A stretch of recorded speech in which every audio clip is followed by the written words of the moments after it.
All right, welcome back to the channel. So Teofimo Lopez and his father made a huge brag that they were revolutionizing the sport of boxing and doing things similar to what Muhammad Ali did in Muhammad Ali's prime. A lot of people took that with a grain of salt. Some people were insulted by it. But judging from the actions of Lou Dibella and Oshak Foster, he very well may have a point in that they are starting a trend that very well may turn out to be incredible for fighters. So in this video, I'm going to give Teofimo Lopez Sr. and Jr. their credit and also talk about what is going on with Lou Dibella that makes me, that supports my point. So please listen to this video to the end and we'll talk about it. Thanks.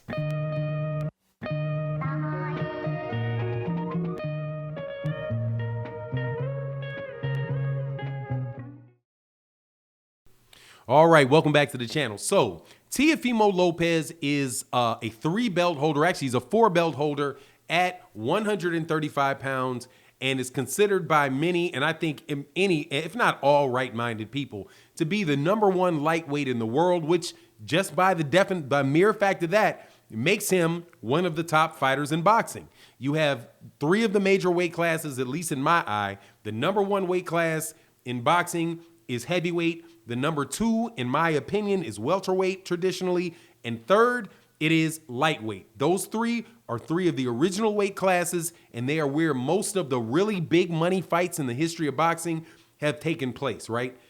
Heavyweight, welterweight, lightweight. And then also, obviously, you know, you would go to the middleweights. There's some argument about whether it's the middleweights or the lightweights, but you get my point. Now, Teofimo Lopez, on top of that, his father made a statement that really, I think, rubbed people the wrong way. And I could understand why it would, because I'm a big Muhammad Ali fan, and it was addressing it brought up, you know, what Muhammad Ali had done in the sport of boxing and for the sport of boxing. And that is a lot. Very few fighters can make that statement and it fly by people, right? So when Teofimo Lopez did it, you know, similar to the way Ryan Garcia did it not too long ago, you know, people look askance to that like, but I'm telling you, I think that they may have a point, not in the social aspect of boxing and what boxers mean in the minds of, you know, your average citizen. With Muhammad Ali, you know, Muhammad Ali was bigger than the sport. He was bigger than sports, right? Just one of the biggest names, clearly the biggest name in the world through, you know, a significant part of his career, right? Huge.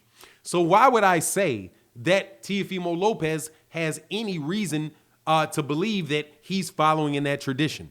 And that is some of the things that have been taking place in a contractual sense, right? Or the agreement that he has with Top Rank.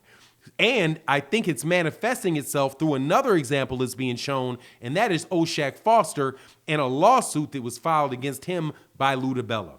So here's the lawsuit with Oshak Foster and the information about that, the lawsuit between Oshak Foster and Lou Dibella. Lou Dibella is one of the most well-known promoters in boxing. He used to run HBO Boxing and was, until maybe about 2 years ago, or a year and a half ago, I guess, one of the main promoters on PBC for PBC cards. So very influential guy, still has fighters signed to him. So we're in the middle of a pandemic. Oshak Foster, or Shaky Foster, please forgive me if I'm beating the name, Mr. Foster, has a contract with Mr. Dibella. And it calls for, one of the material terms call for a number of fights a year. And in his fight, Oshaki Foster, in his contract, he has a guarantee for 3 fights a year. So he's saying, similar to what Teofimo Lopez said to Bob Arum, about Bob Arum. Look, Bob, you said that you would give me 3 fights a year. That's a term in our agreement. I only had 1 fight last year, and I only see you giving me 2 this year. So that would be 2 consecutive years that you failed to live up to this obligation, and I am going to go to somebody else that will earn that, where I can make this money and get my fights. So He put Bob Arum in a situation where Bob Arum had to go to purse bid first, right? Because he didn't accept the offer from Bob Arum, which he has the right to do. And that went to purse bid, and Bob Arum lost the purse bid. Then he says to Bob Arum, look, dude, you've given me the golden ticket here because you're not giving me the fights. So I want fights. Unless I get the fights that I want, hey, man, you're going to have to put me on pay-per-view and show me how I'm going to get the money. Because if I'm supposed to get 1.25 million a year, dude, a fight, and there's 3 fights, dude, you're on the hook for me for 3.75 million a year. And you've only paid me 1.2. So where is the rest of my money? You know what I mean? So Bob Arum, because he has to abide by his agreement, right, has to figure out how he's going to do that. So Bob Arum says, well, okay, well, now we'll put it on pay-per-view. That shows you that Teofimo Lopez is doing something which is not usual, which is having the ability to enforce the terms of his agreement on a promoter. Because even though it's on a piece of paper, you have to have the money, right? And the know-how, which means knowing how to get an attorney in this case, right? And knowing how to listen to them and knowing how to let them negotiate for you and on your behalf, right? He just has to know that. He knows that. So he's in a better situation. The same situation can be employed by every fighter that has an agreement with any promoter, provided that they are willing and able to have enough money to fight Bob Arum in a court. And really, it's not going to go to court if you have enough money to convince Bob Arum that you can go to court. Because at that point, that's when Bob is going to fold. Because Bob's going to be like, damn, we know we ain't got much of a case.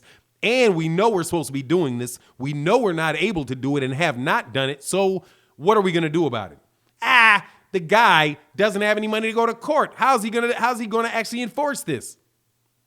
That is the case with most. So you tell him, hey, look, man, what if I just renegotiate this? What if I throw you a couple extra pennies here? I promise you something there next year. Would we be okay? And then the guy says, okay, yeah, we'd be okay, Bob. So what did he do, though? He renegotiated his agreement, right? So all of the terms of the agreement change, or the ones affected by that amendment changes. But the point is that Teofimo Lopez used the money that he had, right, to get counsel that could defend his interests against a larger, more experienced organization in Top Rank. What is O'Shaq Foster doing? He's doing the exact same thing, saying, look, Lou, I'm out. Well, why are you out? Because you promised me 3 fights and I didn't get them. That is a breach of my agreement, and I'm telling you right now, I'm out. I'm going. So what does Lou Dibella do? Lou Dibella sues him. Why? Because of this clause in a contract. In the contract's called force majeure, which just means an act of God. In the case that there's some act of God, I am allowed to extend this contract, right? So it's not, the contract. I extended the contract. How did you extend the contract, Lou? Oh, unilaterally. I can unilaterally, just myself, extend this agreement because I am in financial risk due to the pandemic. Well, sir, O'Shaq Foster is not just in risk. He is actually losing money, and he should have the right to work. You took a chance on investing in him, just like he took a chance in investing in you. He invested his time, he invested his name, he invested his skills in you and said, hey, I will trust you, Lou Dibella, with all of my lifetime work. And if you, in exchange for that, give me 3 fights a year and you pay me a minimum amount of money for each of the fights. That's the agreement. Lou Dibella is not living up to the agreement. So O'Shaq wants out. How many other times have fighters been scared out of doing that?